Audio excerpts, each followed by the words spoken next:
घरे थिबा मात्र 5टी सामग्री रे आज आमे बनेबा टेस्टी टेस्टी गोलाप जामुन। जो गोलाप जामुन की मार्केट ठारू परफेक्ट बनिबो। खाइबा को एकदम नरम आउ स्पंजी रहिबो। पार्टी रे पकाइबा मात्रे मिले जिवो। आउ ये गोलाप जामुन बनेबा एते सहज जे जेउ माने बिल्कुल रोषेई जानि नथिबे से माने एई वीडियो देखिला परे तांकर भी गोलाप जामुन परफेक्ट बनिबो। एई भली टेस्टी गोलाप जामुन बनेबा पाई मोर वीडियो को पूरा देखंतु। आउ जदि वीडियोटी भल लगे लाइक करंतु, शेयर करंतु। आउ जदि मो चैनल नुआ अछंती ताहले प्लीज सब्सक्राइब करंतु।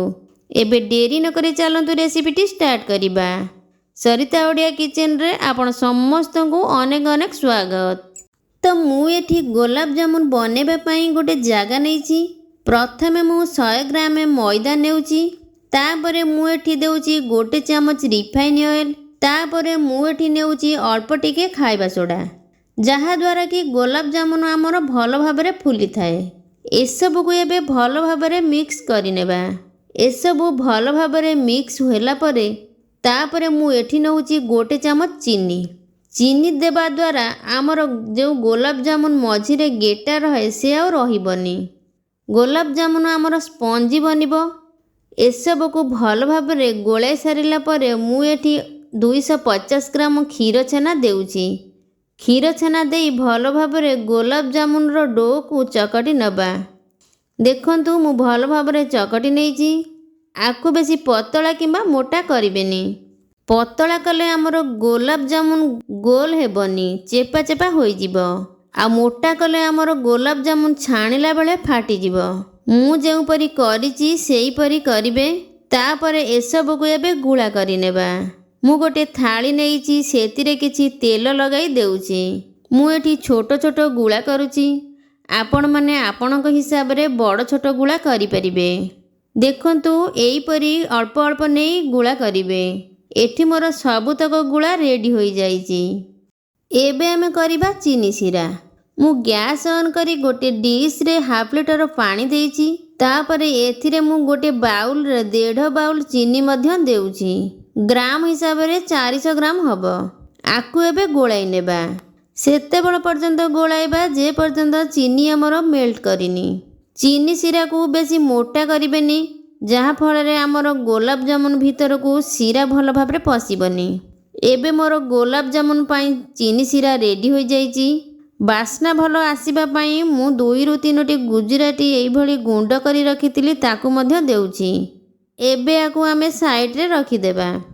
एबे मु कड़े रे किछि तेल देई गरम करी नेइची। मन रखिबे सांग माने तेल को बेसी गरम करिबेनी। आंगुठी बुड़ेले जेमिति सहुतिबो सेई भली गरम करी नेबे। तापरे सबु गोलाप जामुन गुडी को एथिरे पकाइबा। गोलाप जामुन पकेबार किछि समय परे देखिबे गोटे गोटे गोलाप जामुन ऊपर को भासी उठिबो। सबु गोलाप जामुन भासिला परे गैस रो फ्लेम को हाई रे रखी एई भली गोलाइबे। बिल्कुल भी छाड़िबेनी, काहे कि ना गोलाप जामुन रो गोटे पट कळा और आर पट धळा होई जिवो।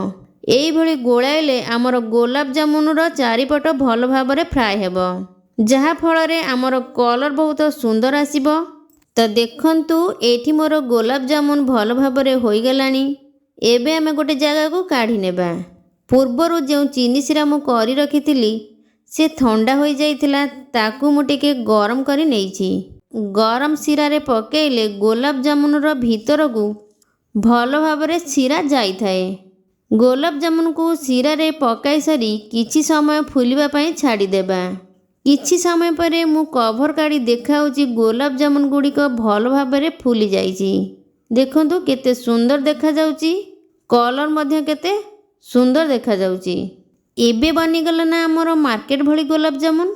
ताहाले डेरी काहे की जांतु फटाफट गोलाप जामुन घरे बनै की खांतु आउ अन्य मानको भी खुआंतु। आउ मु बनैथिबा गोलाप जामुन किपरि लागिला मते कमेंट माध्यम रे जणाइबेको केबे भी भूलिबेनी। आउ नुआ नुआ रेसिपी गुड़िक देखिबा पई पाखरे थिबा घंटी को थरे प्रेस करंतु, जहा फल रे मु बनैथिबा रेसिपी गुड़िक आपण मानक पाखरे सर्वप्रथमे पहुंची परिबो।